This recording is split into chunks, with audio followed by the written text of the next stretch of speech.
여호수아서 11장 16절에서 23절까지의 말씀 우리 한 절씩 교독하도록 하겠습니다. 여호수아가 이같이 그 온 땅 곧 산지와 온 네겝과 고센 온 땅과 평지와 아라바와 이스라엘 산지와 평지를 점령하였으니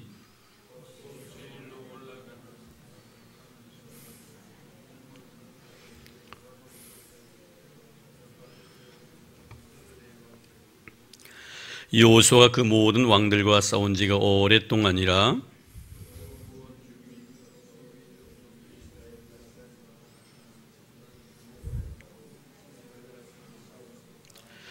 그들의 마음이 완악하여 이스라엘을 대적하여 싸우러 온 것은 여호와께서 그리 하게 하신 것이라. 그들을 진멸하여 바치게 하여 은혜를 입지 못하게 하시고 여호와께서 모세에게 명령하신 대로 그들을 멸하려 하심이었더라.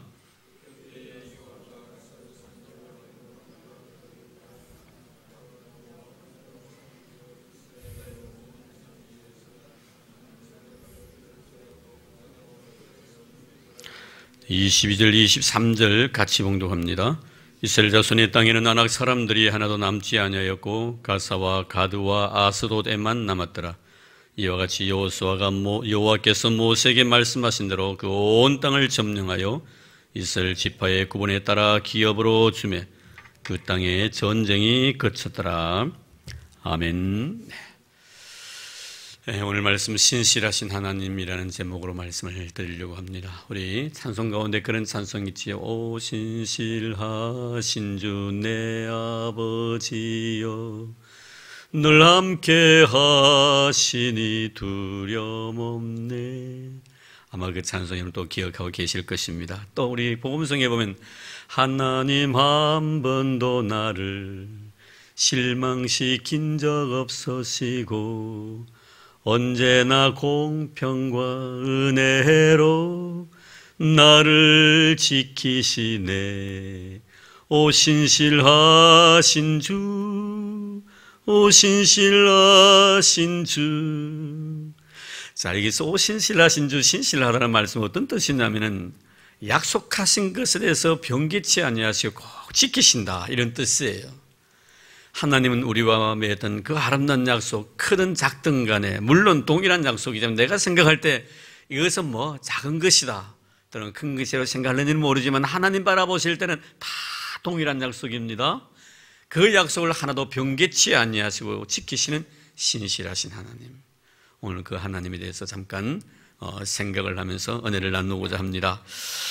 오늘 본 말씀은 지난 시간에 조금 말씀과 연결시키시면 아마 여러분 머릿속에 잘 이해가 되어지리라 생각이 두어지는데요.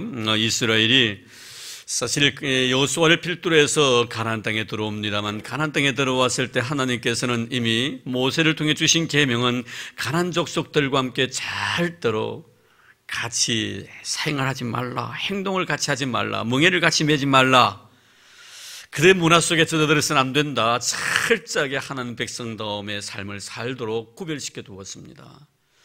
그것은 이스라엘 백성들을 가나안 땅에 들여보내시는 목적 자체가 잘 먹고 잘 입고 잘 살기 위함이 아닙니다.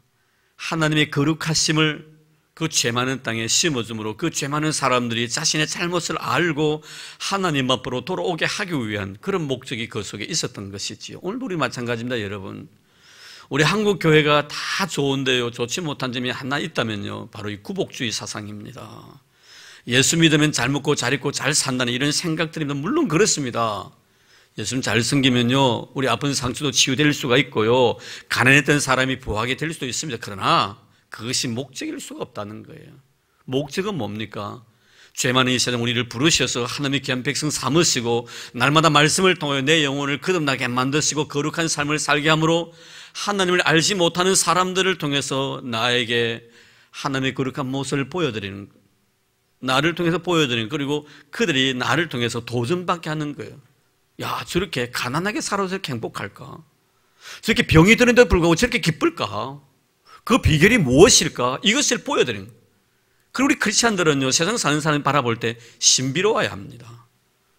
우리도 그 세상 사는 사람들과 똑같이 먹고 입고 마시는 것에 우리가 비중을 둔다면 그들은 우리에 대해서 신비로움을 발견하지 못할 것입니다.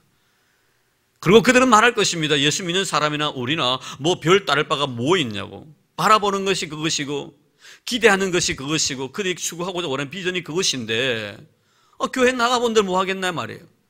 교회 나가는 것이 잘 먹고 잘 입고 잘 사는 것인데 뭐 우리가 교회 안 나가도 잘 먹고 잘 입고 잘 사는데 뭘 안 나가겠나 이거예요.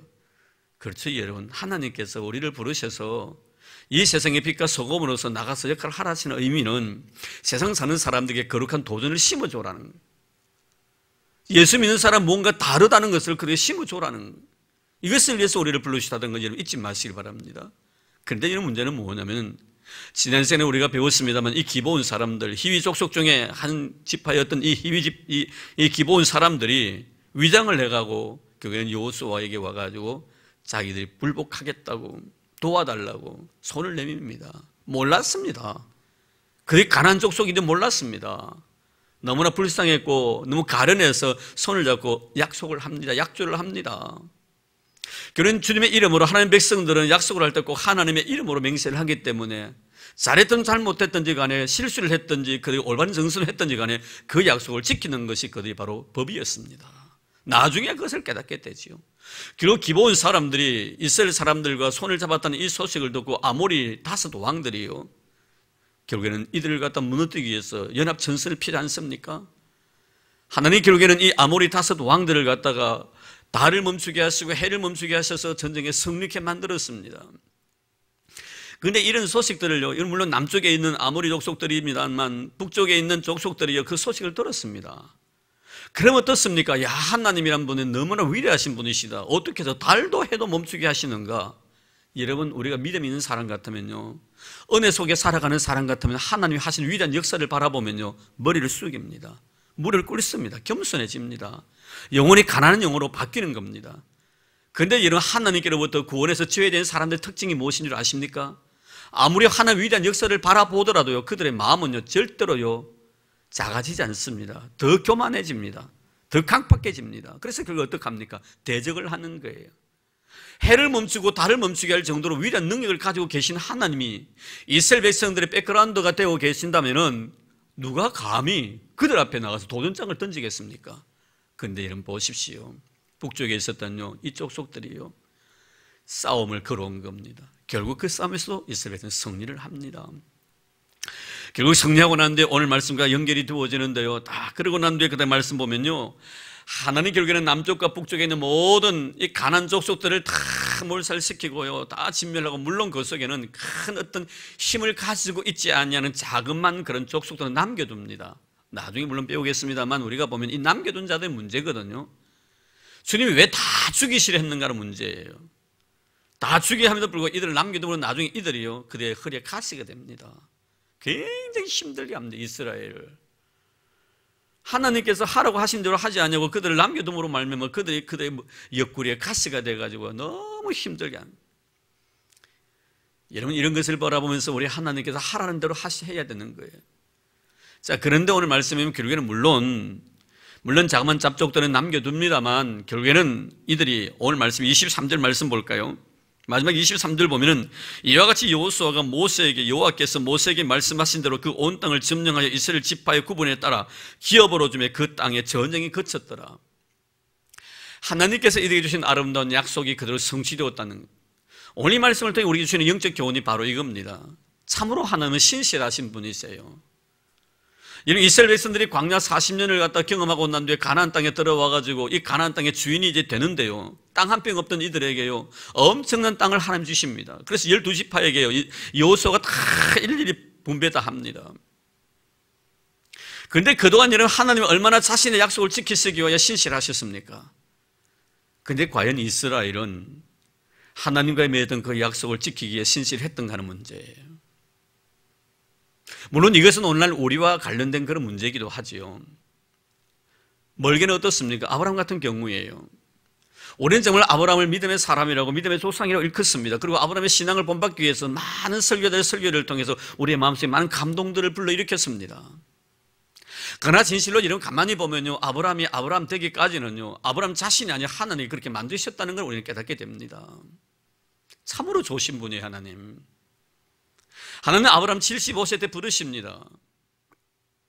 그렇죠 여러분. 우리가 지금으로 생각해 보면요 아브라함은 정말 하나님 부르심에 응답했다고 말씀하지만요 지금 이 시간에 우리가 어느 곳에 있는데 하나님 직접 현현하셔가지고 나에게 말씀하신다면 그 말씀을 거부할 사람 누가 있겠어요?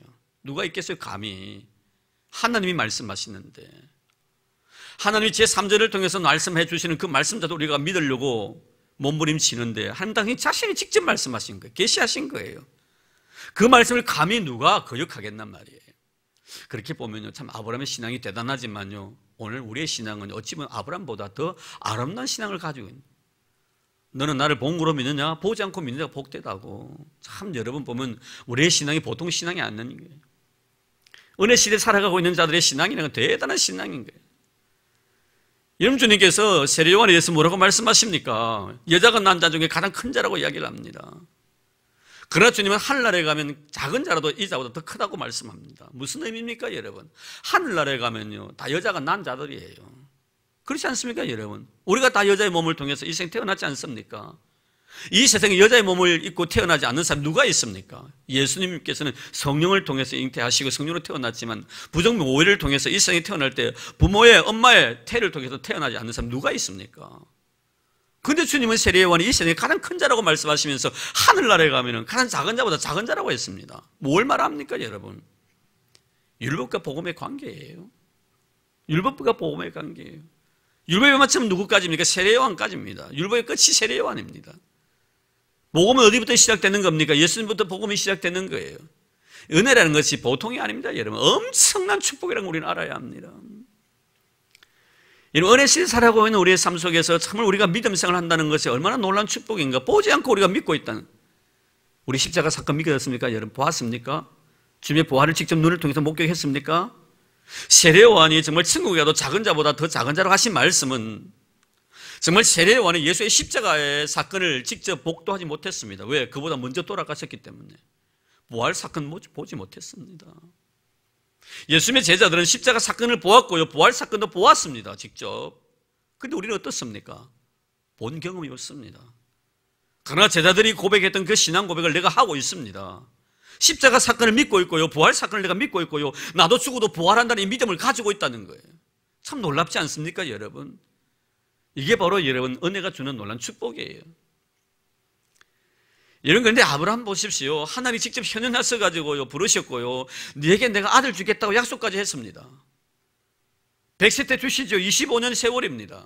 긴 세월이에요. 근데 사실요 아브라함이 175세까지 살았습니다. 175살까지 살면서 25년 세월요, 우리와 생각해보면요 그렇게 긴 세월이 아니라고 생각이 됩니다. 175살 같으면 우리 같으면요 얼마 정도입니까? 우리 3배 더 살았는 거예요. 3배 더. 그럼 우리 3배 더 살았다고 한다면은 25년을 그가 기다렸다면 우리는 어떻게 8년 정도. 8년 정도. 우리는 8년이나 10년, 20년 동안요. 모니카 같은 경우는 아들요 회심시키기 위해서 20년 동안 기도했댔습니다. 우리의 생애를 갖다 80으로 생각한다면 38이 아니네요. 70 정도로 합니다. 그 당시는요 30년 굉장히 긴 세월입니다. 여러분 75세 때 주시겠다고 약속하시고 100세 때 주셨는데요 25년 못 기다려가지고요 174살까지 살면서요 25년 못 기다려가지고요 결국에는요 하갈을 통해 이스마엘을 생산합니다. 그런데 하나님 약속 지키십니다. 그가 아무리요 하나님 말씀을 어기고요 인간적인 방법을 통해서 자기의 씨를 갖다가 생산하려고 했던 그 모습 있었지만요 하나님은 그거 따지지 아니하시고 약속하신 대로 100세 때 이삭을 주십니다.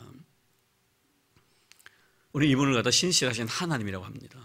하나님의 약속이라는 것은요 내 자신이 어렵게 살든지 내가 어렵게 살지 못하니 상관치 않습니다. 그분이 주시겠다고 약속하셨으면 주시는 거예요. 때와 기간이 이르면 분명히 주십니다. 우리가 이런 모습들은요 굉장히 성경에 통해서 많이 우리가 경험하게 되는데요 우리 사도행전 1장에 봐도 그렇지 않습니까? 예수님께 부활하시고 나서 성천하시기 전에 제자들 모아놓고 내가 성천하면은 보혜사 성령님을 너희에게 주겠다고 약속하셨습니다. 사도행 1장이에요. 1장 4절입니다.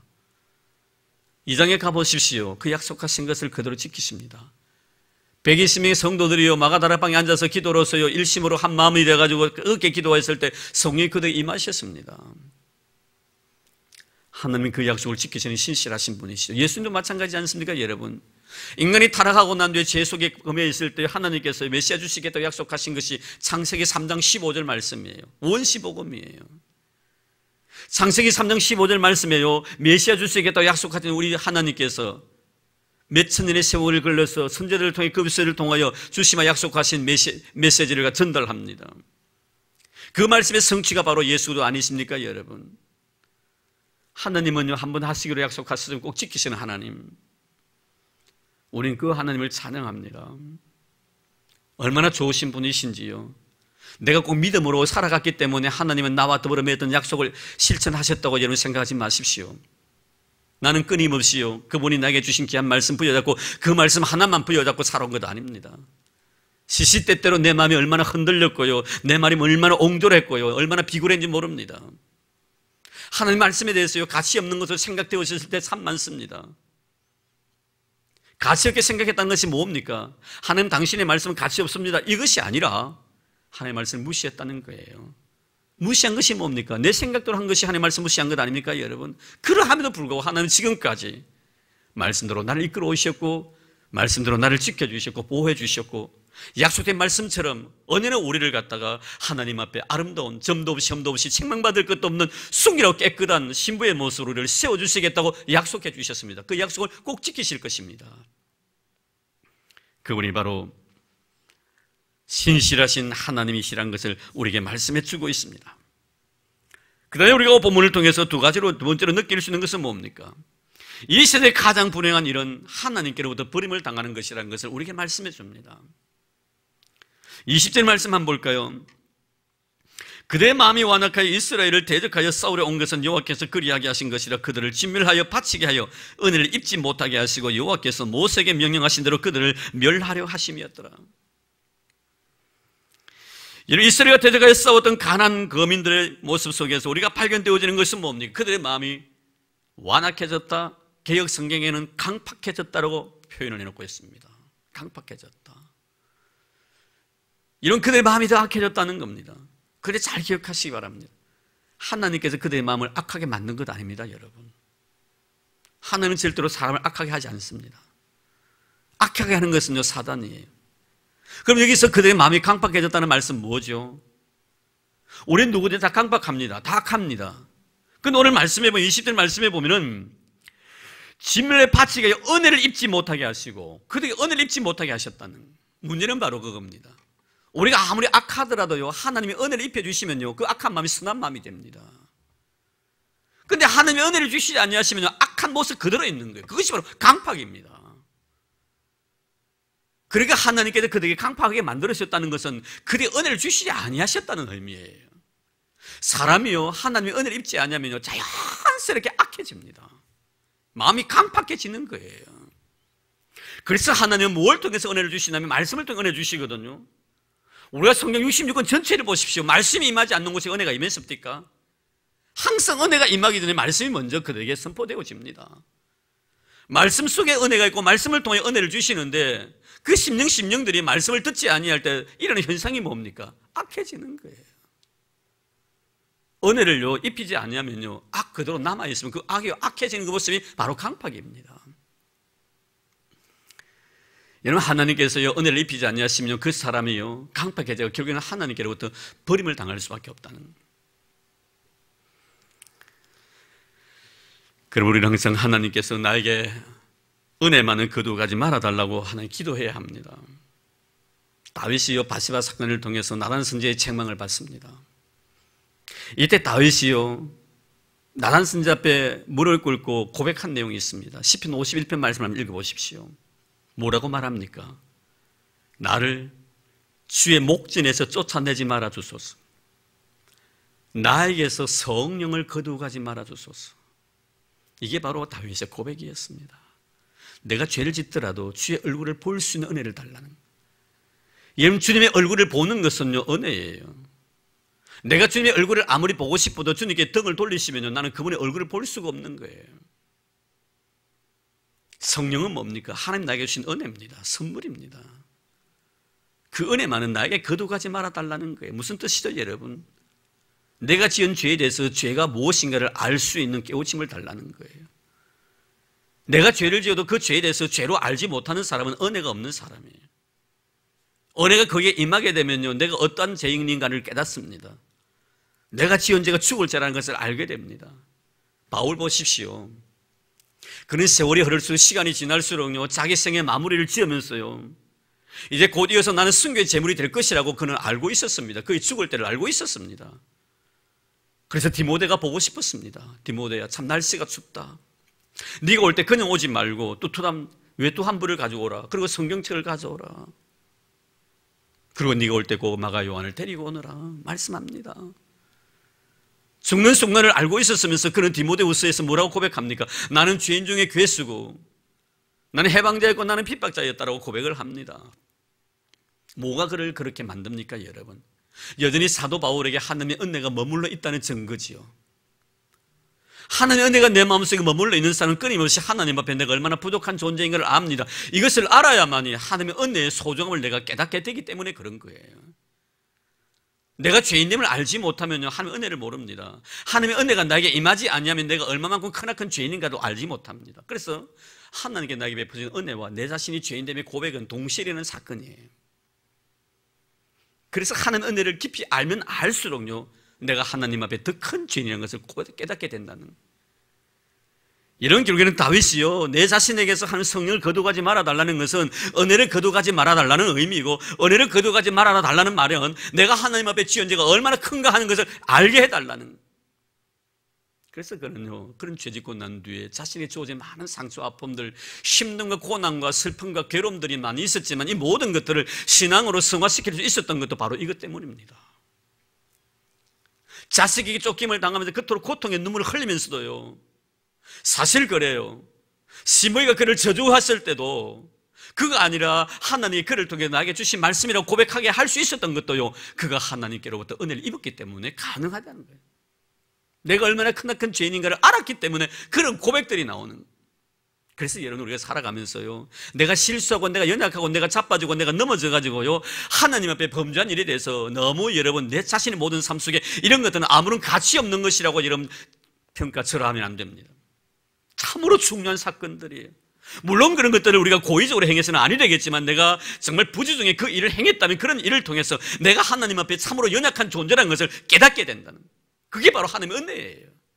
바울이 끝까지 자기 자신의 죄인됨과 죄인 중에 괴수라고 고백한 이유가 무엇입니까?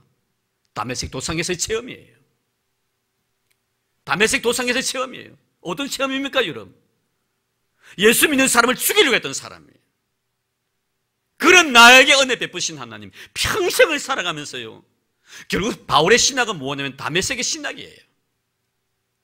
내가 얼마나 못된 인간이었던가, 내가 왜 예수를 핍박했던가, 왜 예수 믿는 사람을 그렇게 못살게 굴었던가.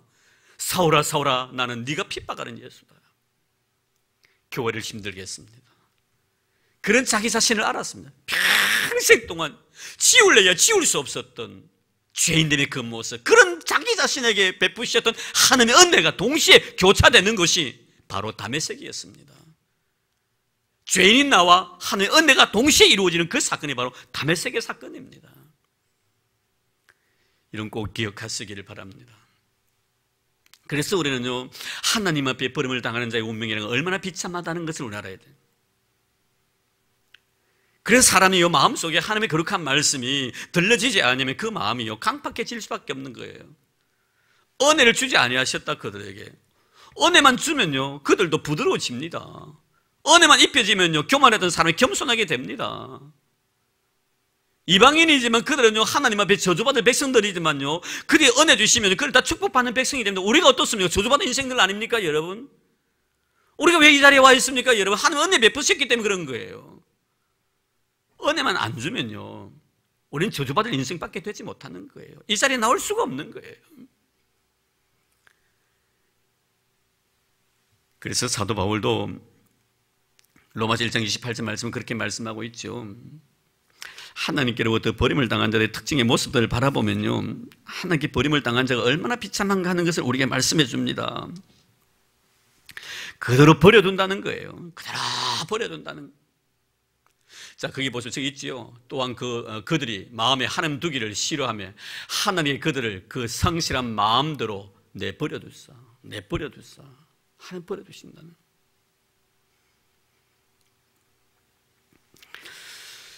우리가 요한복음의 13장 27절 말씀에 보면요, 가룟 유다에 대한 이야기가 나옵니다.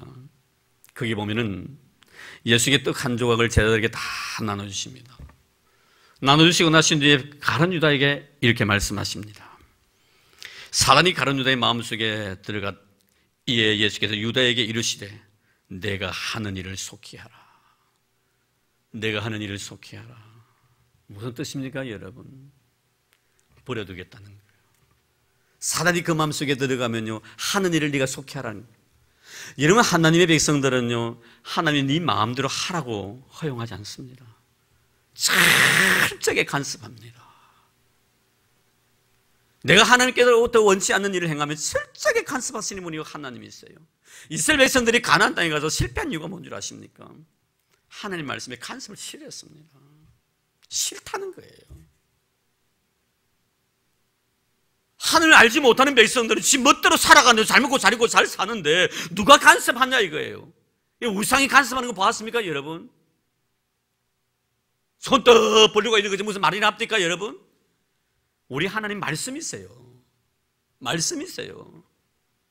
말씀을 통해 우리에게 이끌어 나갔습니다. 왜 우리에게 말씀이 필요합니까? 우리의 마음속에 죄성이 있기 때문에. 그대로 버려두면 안 됩니다, 우리는요. 말씀을 통해 우리를 권고하지 않으면 안 됩니다. 징계하지 않으면 안 됩니다. 내 멋대로 살아가는 거예요. 인간의 본성이 죄성을 가지고 있기 때문에 죄를 좋아하게끔 되어 있습니다. 하나님 말씀을 갖다가 내가 싫어하고 하나님 말씀을 간섭이라 생각하고 그것을 귀찮은 소리로 생각한다면 그는 이미 하나님께로부터 버림을 당한 자입니다. 뭐라고 말씀합니까? 가룟 유다에게 네가 하고 싶은 대로 하라는 거야. 내가 간섭하지 않겠다. 뭔 뜻이죠, 여러분? 네게 자유를 주겠다, 네를 축복했다, 이런 뜻 아닙니다, 여러분. 오해하지 마시기 바랍니다. 이제 너는 나와 상관이 없다는 거예요. 네가 하고 싶으면 죽든지 살든지 네 마음대로 하라는 거예요. 네 멋대로 하라는 겁니다. 나는 너에 대해서 너 타치하지 않겠다는 거예요. 네 생각도 타치하지 않겠고 네 행동 자체도 내가 건드리지 않겠다. 네 하고 싶은 대로. 여러분, 죄를 가지고 있는 사람이 지 하고 싶은 대로 하면 어디로 가겠어요? 지옥밖에 들어가겠어요, 여러분? 지옥밖에 더 들어가겠단 말이에요. 시편 81편 11절 12절의 말씀 보면은 내 백성이 내 소리를 듣지 아니하며 이스라엘이 나를 원치 아니하였으니 그러므로 내가 그 마음에 강팍한 대로 버려두어 그 임의대로 행하게 하였노라. 마음에 강팍한 대로 버려두어 그 임의대로 행했다. 무슨 뜻이죠, 여러분? 은혜를 주지 아니했다는, 은혜를 주지 아니했다는. 여러분, 사울 같은 경우 보면 참 여러분 불행한 사람 아닙니까? 처음에 그에게 은혜를 주셨어요, 하나님께서. 참 겸손했습니다. 초대왕이 되었습니다. 하나님께 그에게 복을 많이 주셨습니다. 사람이요, 가난하고 병들고 가진 것이 없으면 다 낮아질 수밖에 없어요. 그런데 잘 될 때가 문제거든요. 우리도 마찬가지입니다. 승승장구할 때가 문제예요. 돈벌이 잘 되고요, 건강이 회복되어지고요, 하는 일들마다요, 어느 누구도 방해하는 자가 없고요, 가는 길이 시온의 대로같이 열려져 있을 때가 문제예요. 없던 것이 생기다 보니까요, 목에 힘이 들어가는 거예요. 그의 마음이 교만하기 시작하는 거예요. 결국 하나님께서요, 그에게 말씀을 거두어 버리십니다. 중요한 게 바로 그겁니다, 여러분. 하나님께로 버린 자의 특징이 보면요, 말씀을 거두어 버렸어요. 귀를 막아버리는 겁니다. 말씀을 전하는 자를 그 곁에 두지 않습니다. 성경 말씀 보십시오. 사울이 교만하고 하나님 말씀에 불순종했을 때 사무엘상 15장에 보면 순종이 제사보다 낫고 하나님 말씀 듣는 것이, 하나님 말씀 듣는 것이 뭐보다 낫다고요? 수양의 기름보다 낫다 했습니다. 순종이 제사보다 낫고요. 여러분, 결국에는 순종하지 아니었던 이 사울에게 하나님께 내린 조치가 뭐냐면 사무엘을 그에게 보내지 않는 거예요. 지금의 여러분, 우리가 하나님 성경 말씀이 여기 있습니다. 항상 어디로 가니 보면 됩니다. 그 당시에는 기록된 성경이 없었습니다. 하나님 말씀하시는 꼭 선지자를 통해 주신 말씀이에요. 오해하지 마시기 바랍니다. 오늘날요, 교만한 사람들 자기가 마치 선지자인 것처럼요, 자기에게만 계시가 임한 것처럼요, 이만희처럼 떵떵거리며요, 함부로요 교만에 빠져 있는 사람, 여기 다 계시가 있습니다, 여러분. 그러나 과거에는요, 성경 66권이 기록되어지 않았을 때는 하나님께 선지를 보내셔서 그게 말씀하시고자 원하셨던 것을 말씀하신 거예요. 결국 어떻습니까, 여러분? 사무엘을 거기에 보내지 아니하셨다는 것은 말씀을 거두어 가버렸다. 말씀 거두어 가니까 그 마음이 강팍해집니다. 강팍해진 결과가 뭔 줄 아십니까? 자신의 운명을 하나님께 안 맡깁니다. 누구에게 맡깁니까? 신접한 여인에게 맡깁니다.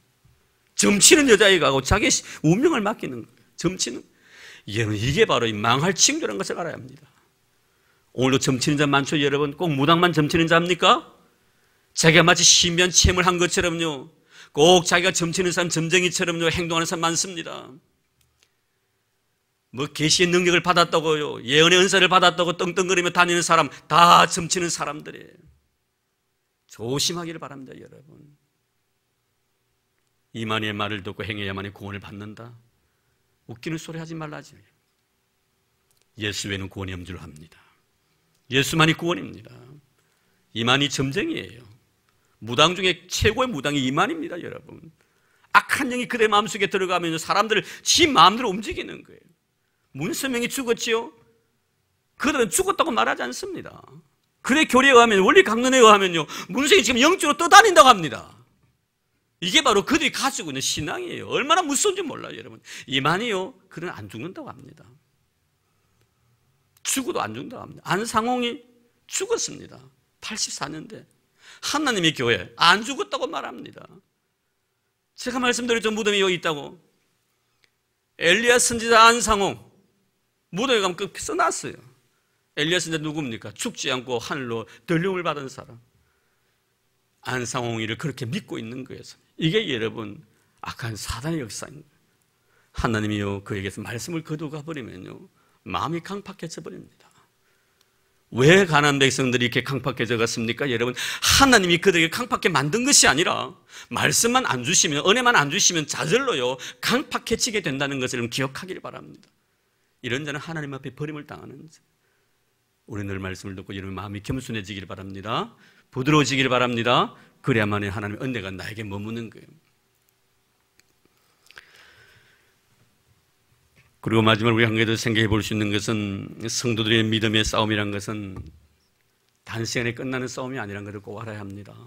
단기전이 아닙니다, 여러분. 우리 영적 싸움이란 건 장기전이에요. 자, 오늘 말씀 볼까요? 18절 말씀 볼까요? 요수아가 그 모든 왕들과 싸운 지가 오랫동안이라. 참 오랫동안입니다. 이스라엘 백성들은 하나님 앞에 축복받은 백성들이고요, 가나안 땅의 백성들은 저주받은 백성들입니다. 그러면 하나님께서 축복받은 백성들을 위하여 가나안 땅에 있는 그 저주받은 백성들을 빠른 시간에 다 몰살시키면 얼마나 좋겠어요. 7년의 전쟁을 치릅니다. 이런 전쟁이 우리도 그렇잖아요. 좋은 일은요, 7년이라도요, 정말 야곱 같은 경우는 라헬을 너무나 사랑했기 때문에 7년을 수일같이 여겼다고 했습니다. 그런데 힘든 일은요, 7년이 70년 같이 느껴져요. 그렇지 않습니까, 여러분? 전쟁 7년이면 엄청난 세월이에요. 그 속에는 죽음이 있고요, 눈물이 있고요, 이별이 있고요, 괴로움이 있습니다. 영적 전쟁이라는 것은 단시간에 끝나는 것 아닙니다, 여러분. 장기전이에요. 장기전이에요. 여러분, 마라토너들을 보셨죠? 42.195를 뛰는데요, 그들은 그 장기전을 위해서 얼마나 많은 땀을 흘립니까? 30km를 딱 지나고 나면요, 쉽게 뛰어갈 수 있다. 그래서 30km를 4점이라고 합니다. 죽을 지점이다. 42.195 중에 가장 힘든 거리가 바로 30km예요. 이것만 극복하면요, 쉽게 뛸 수 있다는 거예요. 이걸 극복하지 못하고 결국 주지 않는 거예요. 이런 사단과의 싸움도 마찬가지지 않습니까? 우리가 영적 전쟁은요, 사단과의 싸움은요, 절대로 단기전 아닙니다. 한꺼번에요, 한 번만에 다 시험을 보려고 하면 안 됩니다. 끝까지 참고 견디는. 그래서 주님께 하신 말씀 뭡니까? 끝까지 견디는 자가 구원을 얻는다. 끝까지 견디는 자가. 바울은 이런 의미에서 우리에게 에베소 6장에 보면요, 우리가 영적 전쟁을 치르기 위해서 전신갑주를 입으라고 합니다. 왜 전신갑주를 입으라 하느냐? 베드로는요, 이런 사단의 모습에 대해서 우는 사자같이 삼킬 자를 찾아다니는 데서 우는 사자들과 같이, 이런 사자들 보셨지요? 사자가 노린 타겟이 어떤 사자인지 아십니까? 보셨죠? 병든 영혼들이, 공동체에서 이탈된 자들이에요. 혼자 잘났다고 불 뜯는 자들이에요. 사단은 그런 걸 잽싸게 낚아챕니다. 그리고 아무리 짐승이 무리를 뛰어다녀도요, 그만 탁 노립니다. 끝까지 추격합니다. 다른 것, 지 앞에 아무리 가까이 있어도 그거 안 보고요. 자기가 삼았던 그 타겟을 보고 뛰어갑니다. 보시지 않습니까, 여러분? 병든 것은요, 쉽게 죽는 거예요. 영적으로 병들지 말기를 바랍니다. 사단에게요, 상큼 받는 거.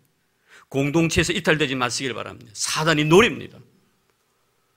그래서 여러분, 오늘날로 신천지대에서 우리가 많이 경계하고 있습니다만요, 절대로 밖에서 성경 공부하면 안 됩니다. 누구라도요, 한번 성경 공부하러 갈래? 참 훌륭한 사람, 미국에서 공부한 목사님인데, 선교사님인데, 어제 우리 교인 한 분이 제게 와서 제가 신방을 가던 그런 말씀 하시더라고요. 자기 집에, 자기가 있는 곳에 4사람이 왔어요. 4사람이 첫째 2사람이고 두 번째 2사람이 왔는데, 자기가 보니까 서로 짜고 온 것 같더래요. 신천지, 여러분 신천지 교란 수법 아시죠? 서로 다 맞춰가지고요. 그래서 앉아가지고요, 안 믿는 사람이 있는 것처럼 해가지고 보니까 한 사람이 있더래요. 뭐라냐면은, 당신이 무슨 문제가 있는 것 같아요. 보니까 당신의 마음속에 귀신이 역사하고 있는 것 같은데 내가 기도 한번 할게요. 그 전에 기도를 방언 기도를 하더란. 방언 기도하는데 그 기도를 받는 사람이 웩 하고 막 구역질을 하더란. 기도를 다 마치고 나니까 이 방언 기도 받은 사람이 어떻게 하냐면 시원하다. 그렇게 이 사람이 하는 말이 마귀가 떠나가서 시원하다. 세상에 여러분 안 믿는 사람 앞에서 방언 기도를 해요? 이런 방언 기도 그런 데서 하라고 하나님 주신 은사예요? 하나님 우리에게 많은 다양한 은사를 주셨지 모두가 교회 덕을 위해서 주신 은사예요. 특별히 방언 기도만은 자기 개인의 덕을 위해서 주신 유일한 은사입니다. 고린도서를 보십시오, 여러분. 그런데 남용하라고 방언 은사 기도 주신 거 아니에요, 여러분. 그런 쇼를 벌리고 벌떼같이 달려들고 자기가 대단한 사람인 것처럼 그러면서 자기가 한번 기도 한번 받아보라. 우습지 않습니까, 여러분? 여러분, 영적 전쟁은요, 단시간에 끝나는 것 아닙니다. 내 눈에 흙이 들은 그 순간까지요, 영적 전쟁은 뿌립니다. 그래서 사도 바울은 우리에게 믿음의 전신갑주를 입으라고 말씀합니다. 머리엔 구원의 투구를 쓰고 가슴에 의의 흥배를 붙이고 허리는 진리의 띠를 띠고 복음의 신을 신고 한 손에는 믿음의 방패를 가지고 또 한 손에 성령의 검, 말씀의 검을 가시라고 그리고 무시로 성령 안에서 기도하라고 말합니다. 잊지 마시길 바랍니다. 우리 영적 싸움이라는 건 단시간에 끝나는 것 아닙니다. 장기적인 게임이라는 것을 알아야 합니다. 긴 안목을 바라보고 멀리 우리가 달려갈 레이스를 밟아야 합니다. 오늘 말씀합니다. 전쟁은 단시간에 끝나는 것이 아니라고. 7년의 세월입니다. 빨리 소멸시켜 주셨으면 참 좋겠는데 하나님은 그렇게 하지 않습니다. 하나님의 백성 훈련시키는 방법이에요. 끝까지 견디는 자만이 구원을 얻습니다. 바울은 달려갈 길을 마치고 믿음 지켰고 선한 싸움을 싸웠으니 이런 보십시오. 달려갈 길을 달리고 믿음 지키고 선한 싸움을 싸웠는데 그것이 하루아침에 이루어진 일들입니까? 얼마나 긴 세월 동안 장기 레이스를 펼쳤던가. 그리고 그는 승리자의 모습으로 오해의 멸관을 주님께서 자신의 머리 위에 씌워줄 것이라고, 나뿐만 아니라 주의 나타나심을 사모하는 모든 자에게 이 의의 멸관을 씌워주실 것이라고 말씀하셨습니다. 사랑하는 성도 여러분, 오늘도 이 말씀을 통해서 우리 영적 교훈으로 받아들이고 참으로 신실하신 하나님, 그 하나님은 우리와 맺은 아름다운 약속을 꼭 지키시는 하나님이심을 잊지 마시길 바랍니다. 그 하나님 바라보고 그 하나님을 의지하고 살아가는 여러분들 되기를 주의 이름으로 축복합니다. 그 하나님은 우리에게 모든 삶을 통해서 영적 전쟁에 승리할 수도 힘과 능력을 부어주실 우리 하나님이심을 잊지 마시길 바랍니다. 우리 영적 전신갑주를 입고 영적 전쟁에 승리하는 저와 여러분 되기를 주의 이름으로 축복합니다. 뿐만 아닙니다. 가장 불쌍한 사람은 하나님께 버림을 당한 자. 하나님의 은혜를 주시지 아니하시면 하나님께로부터 버림을 당할 수밖에 없다. 우리는 어떤 경우일세라도 하나님의 은혜만은 나에게서 떠나지 아니하도록 내 머리에 항상 하나님의 은혜가 머물도록 성령을 요청하고 성령의 도우심을 구하는 저와 여러분들의 삶이 되기를 주의 이름으로 축복합니다. 하나님 감사합니다. 오늘 말씀을 통해서 주신 아름다운 은혜 믿음으로 받아들입니다. 신실하신 하나님을 찬양합니다. 가장 불쌍한 사람은 하나님께 버림을 당한 자라고 말씀하셨습니다. 우리의 마음이 강팍해지지 아니하도록 늘 말씀을 통하여 내 자신의 마음을 아름답게 가꾸고 가는 저희들 되도록 도와주시옵소서. 주님, 사단과의 싸움은 단시간에 끝날 문제가 아니라 우리가 이 세상 떠나는 그 순간까지, 내가 눈을 감는 그 순간까지 계속 이루어져야 될 현재 진행임을 잊지 않게 하여 주옵소서. 우리 언젠간 주님의 은혜로 인하여 승리자의 모습 속에서 주님 주시는 아름다운 멸관을 쓰고 주님 앞에 서게 될 것입니다. 그날까지 선한 싸움 싸우게 하시고 달려갈 길을 달려가게 하시고 믿음 지키는 저희를 되도록 축복하옵소서. 끝까지 견디는 자가 구원을 얻는다고 했사오니 구원받는 그날까지 잘 참고 견디고 인내하는 믿음의 신실한 종들 되도록 축복해 주옵소서. 예수님 이름으로 기도드리옵나이다. 아멘. 네, 교회 소식 세 가지만 드리겠습니다. 내일 2시에 전도하는 거 기억해 주시고요. 제4차 비대위 소식 정교인 한끼 금식 기도 2주에 현재 2주차 지금 시작되고 있습니다만 시간 잘 지켜주시면 고맙겠습니다. 그리고 2차 선물 전달 하셨는가 모르겠네요. 이번 주에 꼭 하기를 바라고요. 하지 않는 분들은 또 찾아가셔서 2차 선물 전달까지 맞추시면 고맙겠습니다. 오는 주일날 각 기관별 해피데이 구호 경연대에 있다는 거 기억해 주시고 우리 기관장님들이 먼저 솔선수범해야 합니다. 하자고 해야 합니다. 다들 보면 힘들어하는데 지금 보니 11팀인데 10팀인가 참석을 했더라고요. 했는데 다 하시면 좋겠을 것 같아요. 다 참여해서 아름다운 모사는 영광을 돌리는 여러분 되기를 바랍니다.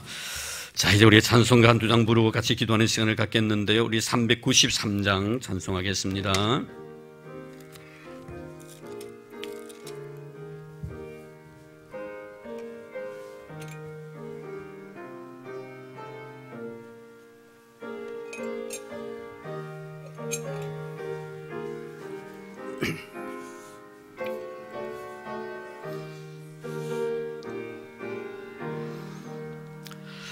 오 신실하신 주 내 아버지여 늘 함께 계시니 두려움없네. 그 사랑 변찮고 날 지키시며 어제나 오늘이 한결같네. 오 신실하신 주 오 신실하신 주 날마다 자비를 베푸시며 일용할 모든 것 내려주시니 오 신실하신 주 나의 구주 봄철과 또 여름 가을과 겨울 해와 달 별들도 다 주의 것 만물이 주 영광 드러내도다. 신실한 주 사랑 나타내네. 오 신실하신 주 오 신실하신 주 날마다 자비를 베푸시며 일용할 모든 것 내려주시니 오 신실하신 주 나의 구주 내 죄를 사하여 아니하시고